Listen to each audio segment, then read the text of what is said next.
Haleluya, haleluya. Nongeye kubasuhuza bene data. Ni Pastor Dr. Gakwaya Emmanuel. Uje kugira ngo mwongere mufatanye kureba ko twubaka urugo, twubaka umuryango wacu neza ushingiye ku ijambo ry'Imana. Uyu munsi turubaka urugo rwacu dushingiye ku murongo uri mu Befeso igice cya 5 umurongo wa mbere. Uravuga ngo nuko mwigana Imana nk'abana bakundwa.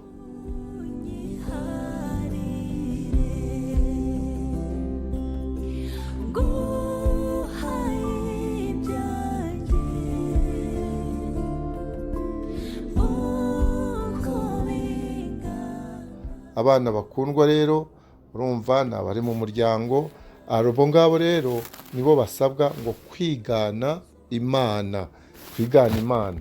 Hano ku isi akenshi usanga hari abo bita ngo ba modo, abo ngabo ni abantu nyine akagira ibyo akora biba ari byiza, ibindi bikaba atari byiza ku bandi, ariko ku Mana, ku bana bayo iby'Imana ikora byose, Imana yacu iby'Imana ikora byose ni byiza. Niyo mpamvu rero bishaka ko tuyigana.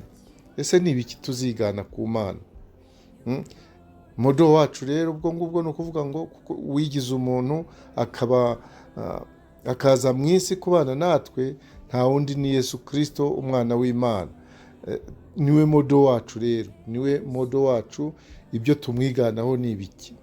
Hari byinshi twigira kuri Yesu, harimo kugirana neza, kugirana imbabazi, kubabarirana ibyaha nk'uko Imana yatubabariye muri Kristo Yesu. Ibyo ni bimwe twigira kuri Yesu, kuko icyo tumwigiraho cyane gikomeye ni urukundo yadukunze, ni urukundo yakunze umuryango w'abana b'Imana, kuko abo yapfiriye, abo yitangiye ku musaraba, abamwemeye nibo twaje twese duhurira mu muryango w'Imana, noneho tukaba abana b'Imana. Hano rero nicyo badusaba ngo nuko mwigana Imana nk'abana b'Imana. Nese ntimusanzwe mubizi ko abana bakunze kwigana ababyeyi babo? Usanga umuhungu akora nk'ibyo abona se akora, ugasanga umukobwa arakora ibyo mama we akora. Urumva rero nka kwa kundi bavuga ngo umwambari ngo agenda nka shebuja. Umwana nawe areba ibyo se akora akamwigana. Mu muryango wacu rero, mu muryango twubaka, dusanga ari byiza ko natwe turebera kuri data kugira ngo tubone modo wacu. Modo wacu ni Yesu Kristo. Iyo dusomye urwandiko rwa Petero rwa mbere igice cya 2 duhereye ku murongo 20 ku gice cya 2 cyawo, haravuga ngo icyakora niba mukora neza akaba ari byo mubabarizwa mukabyihanganira, ibyo ni by'Imana ishimwe.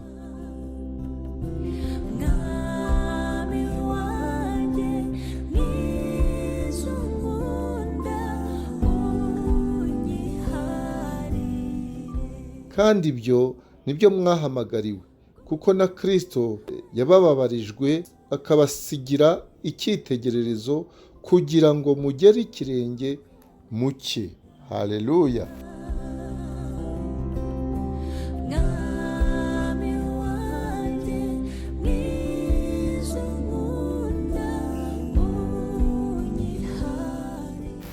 Uwiteka Imana rero ishaka ko dukurikiza, tugira modo wacu nka Yesu Kristo. Mu rugo rwacu se, mu muryango wacu, ni ukuvuga ngo abana barebera ku byo babona, natwe kuko twakiriye Yesu Kristo nk'ababyeyi babo, ibyo babona dukora nabyo nibyo bazagenda bakora, kuko nabyo bazaba batera ikirenge mu cyacu natwe, kuko twagiteye mu cya Kristo. Mu muryango wacu rero birashaka ko mu byo dukorera Imana, mu byo dushaka ko abana bacu badukurikiza, tugomba kubaha urugero rwiza rujyanye n'urukundo. Mu kurera abana bacu kugira ngo baturebereho neza, tugomba kumvira ijambo ry'Imana tukarigenderamo, niko twabonye ko ariko kurushaho kumenya Kristo Yesu. Ibyo dukora byose, imyitwarire yacu ikaba ijyanye n'iby'imitima yacu yemera, bijyanye n'iby'ubwenge Imana yaduhaye dukura kuri Yesu butuyoboramo, kandi bifitemo ubushake bwo kugira ngo turere abana bacu muri iyo nzira yo gukorera umwami Imana. Gukorera umwami Imana rero mu muryango wacu tuwubaka, biradusaba ngo modo wacu abe Kristo Yesu. Noneho kugira ngo twuzuze uriya murongo wo mu Befeso twizeho ngo nuko mwigana Imana nk'abana bakundwa.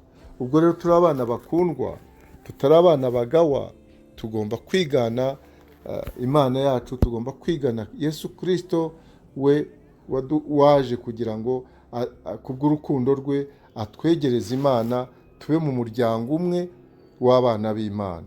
Abana b'Imana rero nongeye kubifuriza umunsi mwiza mu rugo rwacu. Mukomeze kugira kwegera Kristo Yesu, kumurebaho cyane, kumuhanga amaso, kugira ngo mugire icyo mumwigiraho kindi uyu munsi, cyane cyane ku bijyanye n'urukundo rwe, urukundo yadukunze rwitwa agape, urukundo rwapfira abo ukunda.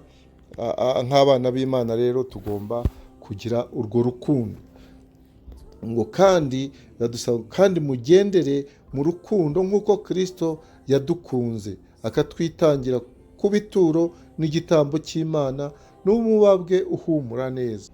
Haleluya! Ukugura kuba igitambo ni ugukorera Imana n'umutima wacu ushima kandi ushaka kuyikorera, kuko ngo ibyo ngibyo nibyo byiza kandi bishimwa kandi bitunganye rwose. Niko ijambo ry'Imana ribitubwira, kuko ari iby'Imana ishaka. Haleluya! Yesu rero abaho umugisha kugira ngo mukomeze gukora iby'Imana ishima, kandi nicyo Imana yaturemeye kuyumvira, dukora ibyo ishaka kugira ngo tubere urugero rwiza abana bacu. Imana ibahe umugisha kandi ibahe kugubwa neza, mutanga urugero rwiza. Uwiteka abane namwe iteka ryose. Amen.